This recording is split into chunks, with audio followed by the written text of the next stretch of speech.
आज हम जिस फिल्म के बारे में बात करने जा रहे हैं वो काफी अलग है, क्योंकि ये एक साइंस फिक्शन फिल्म है जो रिलीज हुई थी 2016 में और इस फिल्म का नाम है पैसेंजर। ये फिल्म इसलिए भी खास है क्योंकि फिल्म के स्टार्स में शामिल हैं the beautiful Jennifer Lawrence and the very handsome Chris Pratt. Avalon नाम का स्पेसशिप हवा में उड़ता देखा जाता है, जिसे हम एक नई दुनिया में एंटर करता देख सकते हैं, जिसका नाम है होम स्टेट 2, जिसके सभी क्वार्टर्स खाली पड़े हैं और स्पेसशिप ऑटो पायलट पर चल रहा है। लेकिन आखिर कहाँ है सब? दरअसल स्पेसशिप में मौजूद 258 क्रू मेंबर्स और 5000 पैसेंजर एक आइसोलेटेड हाईटेक डिब्बे में हाइबरनेशन मोड में है। तभी शिप एस्टेरॉइड बेल्ट को पार करता है और उसी का एक बड़ा सा एस्टेरॉइड का टुकड़ा स्पेसशिप के सामने आ जाता है, जिससे स्पेसशिप की पावर डेविएट हो जाती है और स्पेसशिप का एक हाइबरनेशन पोर्ट एक्टिवेट हो जाता है। शिप अपने आप अपनी मरम्मत करना चालू करता है, लेकिन वो हाइबरनेशन पोर्ट एक्टिवेट हो जाता है। पोर्ट में लेटे पैसेंजर का नाम जिम प्रॉस्टन है, जो पेशे से एक मैकेनिकल इंजीनियर है। पोर्ट खुलता है और जिम भी नींद से जागता है, जिसको ऑटोमेटेड सिस्टम बताती है कि वो 120 साल बाद हाइबरनेशन से रिवाइव हुआ है और शिप अभी 4 महीने दूर ही है। ऑटोमेटेड मशीन जिम को स्पेसशिप के बारे में बताती है और उसकी बाकी की यात्रा को प्लेजेंटली बिताने के लिए कहती है। जिम को अपनी रिस्ट पर बंधे आईडी बैंड अपने कैबिन और स्पेसशिप पर चढ़ने से पहले धरती पर बिताए उसके जीवन के बारे में याद दिलाया जाता है। शिप पर बाकी के लोगों से मिलने की एक्साइटमेंट और खुशी में जिम अपने कैबिन से तैयार होकर निकलता है। जिम एक ऑडिटोरियम क्लास में पहुंचता है, जहां एक लड़की का होलोग्राम उसे धरती के बिगड़ते हालातों के बारे में बताता है। जिम उससे जब पूछता है कि बाकी के लोग कहाँ हैं, तो वो जवाब ना मिलने पर खुद से शिप पर लोगों को ढूंढने लग जाता है। जब उसे कोई नहीं मिलता, तब उसकी मदद एक ऑटोमेटेड इंफॉर्मेशनल डेस्क मशीन करती है। जिम उस मशीन से एक रियल पर्सन से बात करने की रिक्वेस्ट करता है, लेकिन ऑटोमेटेड मशीन उसे स्टूवर्ड के पास भेज देती है। लेकिन जब उसे वहां कोई नहीं दिखता, तो जिम कैप्टन से बात करने की गुजारिश करता है।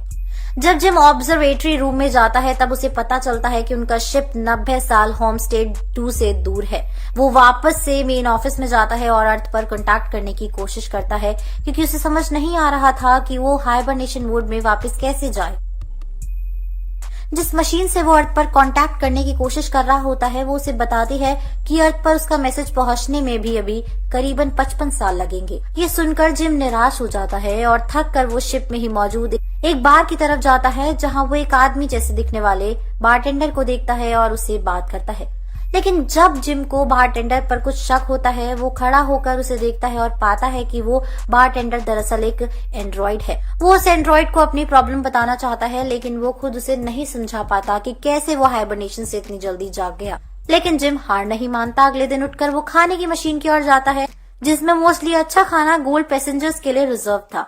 वहीं अपने सिंपल से कॉफी और मफिन वाले नाश्ते के बाद जिम शिप पर टूल्स ढूंढता है और अपने हाइबरनेशन पोर्ट को ठीक करने का प्लान बनाता है। वो अपने हाइबरनेशन मोड में कुछ चेंजेस करके उसमें लेट जाता है, लेकिन उसमें कोई बदलाव नहीं आते। दूसरी ओर जो क्रू के लिए लॉर्ड स्पेशल रूम्स थे, जो उसे हथौड़े से तोड़ने की कोशिश करता है, लेकिन एक बार फिर उसकी सारी मेहनत बेकार हो जाती है। वहीं एक और दिखाया जाता है, शिप के एक हिस्से में कुछ हलचल हो रही है और स्क्रीन पर ब्लू एरियाज रेड होते जा रहे हैं, जो सिस्टम में माल फंक्शनिंग की ओर इशारा करते हैं शायद। इस बात से अंजाम जिम ड्रिंक करने फिर बार में जाता है, लेकिन ड्रिंक से ज्यादा उसे आर्थर की कंपनी पसंद आने लगती है। बातों ही बातों में आर्थर जिम को एक एडवाइस देता है, जिससे जिम एक गोल्ड क्लास चैम्बर को तोड़ने की ठान लेता है और गोल्ड क्लास पैसेंजर्स के लिए रिजर्व लग्जूरियस को एंजॉय करता है। लेकिन जैसे जैसे टाइम बीतता जाता है, जिम और अकेला महसूस करता है। एक दिन जब उसने कॉफी पी ली होती है, वो बाकी हाइबरनेशन पॉड के आसपास घूम रहा होता है। उसकी नजर एक स्पेस सूट पर जाती है, जो स्पेस वॉक करने के लिए डिजाइन किया गया था। स्पेस सूट पहनकर जिम शिप का एयरलॉक को खोलता है और स्पेस के व्यू को देखता रहता है। वो फिर स्पेस में कुछ वक्त बिताने के बाद रियलाइज करता है कि इस समय वो अकेला इंसान है जो इस मोमेंट को ही जी रहा है। वापस आने के बाद वो अपना सूट वहीं उतार देता है और एक बार फिर से एयरलॉक का लीवर दबाकर सब कुछ खत्म करने का सोचता है, लेकिन फिर वो ऐसा नहीं कर पाता। वो भागकर वापस जाता है और अपनी ही बोतल पर फिसल जाता है। जब वो उठता है तो उसकी नजर ऑरोरा नाम की लड़की पर जाती है, जो पॉड में लेटी होती है। जिम की आंखें उसकी खूबसूरती पर अटक जाती हैं। जिम उसके बाद कंप्यूटर से ऑरोरा की डायरेक्टरी निकालता है और उसके पैसेंजर इंटरव्यू को सुनता है। वो उसकी बातों में इतना खो जाता है कि सोते खाते और जागते वो बस ऑरोरा के इंटरव्यू को सुनना चाहता है और उसके बारे में अच्छे से जानता है। जिम एक बार फिर आर्थर के पास जाता है और उसे अपने मन की बात बताता है। वो आर्थर को ये भी बताता है कि कैसे ये उसके जीवन की आयरनी है कि एक अच्छे कल की तलाश में वो इस शिप पर सवार हुआ था, लेकिन वहां पहुंचने से 90 साल पहले ही जाग गया। जिस परफेक्ट वुमेन की तलाश में वो था, उसे चाहकर भी वो वहां नहीं मिल सकता था। जिम ऑरोरा के ही बारे में सोचता रहता है और एंड में जाकर वो सोचता है कि ऑरोरा को हाइबरनेशन से जगाया जाए। वो आर्थर को अपनी दुविधा के बारे में बताता है, हालांकि उसे खुद भी ये गलत लगता है क्योंकि ऐसा करने से वो अपने साथ साथ ऑरोरा की जिंदगी को भी खतरे में डाल रहा है। और किस लिए? अपने मतलब के लिए। तो वो इसलिए ऐसा नहीं करना ही बेहतर समझता है। लेकिन जब वो ऑरोरा का चेहरा नहीं भूल पाता तो एट लास्ट वो ऑरोरा के पॉड के पास पहुंचकर उसे खोल देता है। पॉड के खुलते ही जिम वहां से भाग जाता है और इधर से उधर टहलने लगता है, इस सोच के साथ कि ऑरोरा अब तक जाग चुकी होगी और उससे टकराएगी। फिर वो खुद से ही ऑरोरा के पास पहुंचता है और उसे बताता है कि वो उसी की तरह समय से पहले जागी है और ना तो वो ऑब्जर्वेटरी ना ही क्रू और कमांड रूम में घुस सका। ये सब सुनकर ऑरोरा डर जाती है और अपने पॉड की ओर वापस भागते हुए जाती है और फिर से हाइबरनेशन पॉड में घुसने की कोशिश करती है। तब जिम उसे बताता है कि ये सब कोशिशें वो कर चुका है और अब वो दोनों स्पेसशिप में फंस चुके हैं। वो ऑरोरा को शांत रहने और रेस्ट करने के लिए कहता है। ऑरोरा जिम के लिए सॉरी फील करती है क्योंकि उसे पूरे 1 साल के लिए एक बड़े से खाली शिप पर समय गुजारना पड़ता है। जिम बार में बैठा रिग्रेट फील कर रहा था कि आखिर उसने ऐसा क्यों किया और आर्थर से कहता है कि वो ऑरोरा को ना बताए कि उसने ही ऑरोरा का पोर्ट खोला था। दूसरे दिन ऑरोरा उठती है और कॉनकॉर्ड से हाइबरनेशन पॉड के बारे में जानकारी लेती है। जिम ऑरोरा को ब्रेकफास्ट के लिए ज्वाइन करता है। वहीं हम देखते हैं कि इंफॉर्मेशन डेस्क में कुछ खराबी आ रही है। कैंटीन में बैठे ऑरोरा रियलाइज करती है कि जिम 1 साल से नॉर्मल खाना खा रहा है, तब वो उसे अपना गोल्ड पैसेंजर वाला खाना ऑफर करती है। ब्रेकफास्ट के बाद वो दोनों पॉड को ठीक करने के बारे में बात करते हैं और ऑरोरा किसी भी हालत में गिव अप नहीं करने का ठान लेती है। वो इन्फॉर्मरी छान मारती है, जिसके बाद डॉक्यूमेंट में कुछ ढूंढती है और आखिर में क्रू के हाइबरनेशन क्वार्टर को तोड़ने लगती है। जिम शिप पर चल रही खराबी को नोटिस करने लगता है तो वहीं ऑरोरा शिप पर अपनी जर्नी को लिखने लगती है। फिर जाके कैंटीन में जिम के पास बैठती है और उसका इंटरव्यू लेती है कि क्यों वो इस शिप पर आया था। जिम पहले ऑरोरा के साथ मजाक करता है, लेकिन बाद में बताता है कि एक अच्छे कल की उम्मीद के साथ वो इस शिप का हिस्सा बनने के लिए तैयार हुआ था। कुछ देर बाद जब दोनों ऑब्जर्वेटरी रूम में पहुंचते हैं तब ऑरोरा जिम को शिप पर आने के अपने रीजन की बात बताती है और ये भी कि उसके पास राउंड ट्रिप टिकट है। उसका आइडिया था कि वो 1 साल के लिए होम स्टे 2 पर रहेगी और ऐसा करने वाली वो पहली जर्नलिस्ट बन जाएगी और अपने स्टे की वो सबको कहानी भी सुनाएगी। धीरे धीरे ऑरोरा अपने इस सपने पर गिव अप करने लगती है और जिम ये भाप लेता है और वो ऑरोरा को चीयर करने के लिए उसे डांसिंग, सिनेमा रूम और बास्केटबॉल कोर्ट में लेकर जाता है। आखिर में वो उसे आर्थर से मिलवाता है। वो थोड़ी देर के लिए रिलैक्स होती है, लेकिन फिर उसे अपनी सिचुएशन याद आ जाती है और वो वहां से चली जाती है। एक तरफ जिम अपने रूम में बैठ कुछ इलेक्ट्रॉनिक आइटम्स के साथ काम कर रहा होता है तो दूसरी ओर ऑरोरा ऑब्जर्वेटरी रूम में जाती है, जहां उसे जिम द्वारा तैयार क्रिस बिल्डिंग का एक मिनिएचर दिखता है। थोड़ी देर बाद दोनों डेट पर बार में जाते हैं। वो खाना खाते हैं, वाइन पीते हैं और अपनी लाइफ के बारे में एक दूसरे को बताते हैं। डिनर के बाद जिम ऑरोरा को स्पेस में ले जाता है, जहां दोनों स्पेस सूट पहने स्पेस वॉक कर रहे थे। शिप पर लौटने के बाद दोनों किस करते हैं और उसके बाद कपल की तरह रहने लगते हैं। ऑरोरा अपने कैबिन में जाती है और शिप पर अपने आगे के एक्सपीरियंस को लिखना जारी करती है। ऑरोरा और जिम एक साथ जोक करते हैं, खाते हैं, पीते हैं, डांस करते हैं, सोते हैं। एक दिन उनका शिप एक बड़े से लाल बिंदु को पास करता है। वो दोनों ये व्यू देखने के लिए ऑब्जर्वेटरी रूम की तरफ भागते हैं। उसी दिन ऑरोरा का बर्थडे भी होता है, जिसे वो शिप के ही रेस्टोरेंट में सेलिब्रेट करते हैं। डिनर के बाद दोनों एक बार में जाते हैं, जहां एज यूजुअल आर्थर मौजूद होता है। तभी जिम वॉशरूम जाता है, जहां वो ऑरोरा को देने के लिए रिंग निकालता है। दूसरी तरफ ऑरोरा आर्थर से बात कर रही होती है और इस बात से अनजान कि जिम ने अभी तक इस बात को ऑरोरा से छिपाया होता है। आर्थर ऑरोरा को बताता है कि कैसे जिम ने उसका इंटेंशनली पॉड खोला था। वहीं पीछे जिम सब कुछ देख लेता है और ऑरोरा को समझाने की कोशिश करता है, लेकिन ऑरोरा अपना आपा खोकर जिम पर से विश्वास खो चुकी होती है। ऑरोरा वहां से गुस्से में चली जाती है और जब जिम अपने रूम पर जाता है तो देखता है कि ऑरोरा अपना सामान वहां से ले जा चुकी है। अगली सुबह जब जिम उससे बात करने की कोशिश करता है तो वो उसकी बात नहीं सुनती, वहां से उसी वक्त चली जाती है और ऑरोरा अब फ्रस्ट्रेट हो चुकी होती है। एक रात वो जिम के कमरे में जाती है और उसे मारती है, नोचती है और जान से मारने तक की कोशिश करती है। अगले दिन जिम शिप के टेलीकॉम पर ऑरोरा को एक्सप्लेन करता है कि क्योंकि वैसे तो वो उसकी बात सुनने को तैयार नहीं थी। वो उसे बताता है कि उसने ये सब क्यों किया और उससे माफी भी मांगता है और कहता है कि वो उसे बहुत प्यार करता है, लेकिन ऑरोरा कुछ नहीं सुनना चाहती और चीखने लगती है कि वो कितनी भी माफी मांग ले पर वो उसे कभी माफ नहीं कर पाएगी।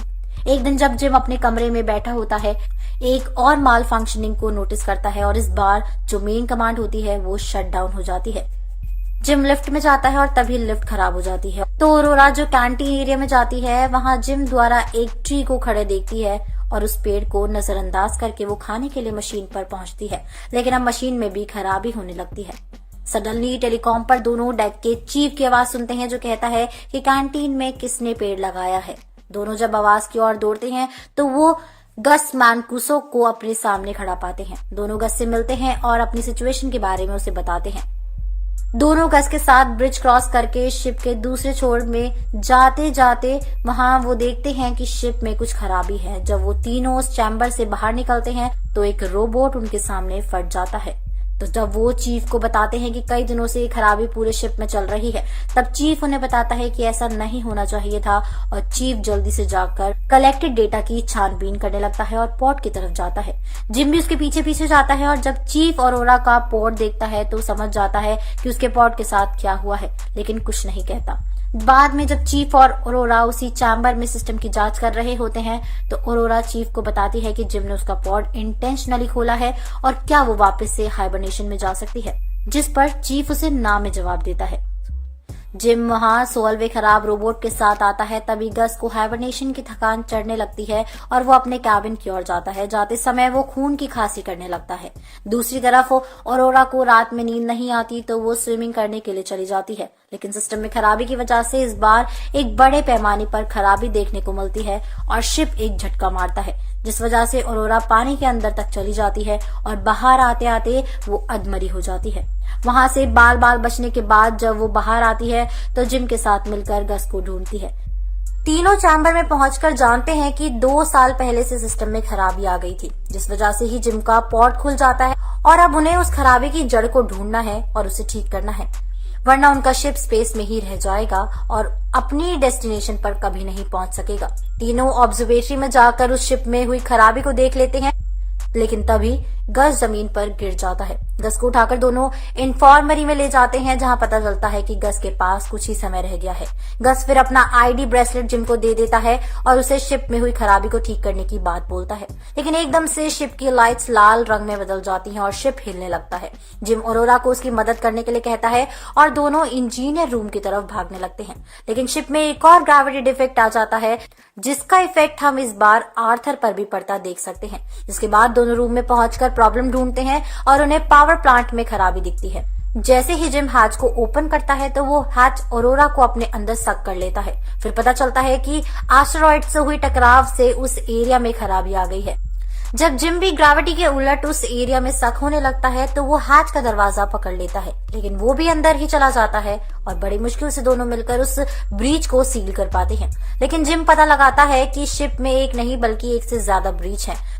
वो दोनों ट्रांसपोर्टरी को फॉलो करते हुए एक कमरे में घुस जाते हैं और देखते हैं कि मीटियोर ने शिप के रिएक्टर को हिट किया है। जिम को लगता है कि वो उस रिएक्टर के खराब पार्ट को रिप्लेस कर सकता है और जिम ऑरोरा को बताता है कि उसे वेंट को खोलकर उनके अंदर जाकर उसे रिप्लेस करना होगा, जिसके बाद ही रिएक्टर ठंडा हो पाएगा। जब जिम जाने लगता है ऑरोरा उसे वापस आने के लिए कहती है और जिम बड़ी मुश्किलों से उस पार्ट को बदल कर वापस आ जाता है। वापसी पर ऑरोरा और जिम आर्थर को ठीक कर देते हैं। साथ ही जिम कई महीनों की सफलता के बाद बताता है कि शिप में मौजूद एक मेडिकल पॉड को हाइबरनेशन पॉड में बदला जा सकता है, लेकिन उनमें से सिर्फ एक ही वापस हाइबरनेशन मोड में जा सकता है।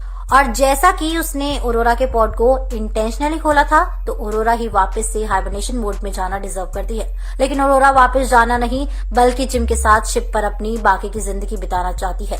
फाइनली जिम ऑरोरा को प्रपोज करता है और फिर 88 साल बाद जब अवलॉन शिप अपनी डेस्टिनेशन होम स्टेट 2 पर पहुंचती है और सबके पोर्ट खुलते हैं तो लोग शिप पर हरियाली देख हैरान रह जाते हैं। इसी के साथ फिल्म खत्म हो जाती है। अब आप हमें कमेंट्स में जरूर बताइएगा कि आपको ये लव स्टोरी कैसी लगी है। इसी के साथ मैं अनुष्का त्यागी लेती हूँ आपसे इजाजत। हम फिर हाजिर होंगे एक नई वीडियो के साथ में।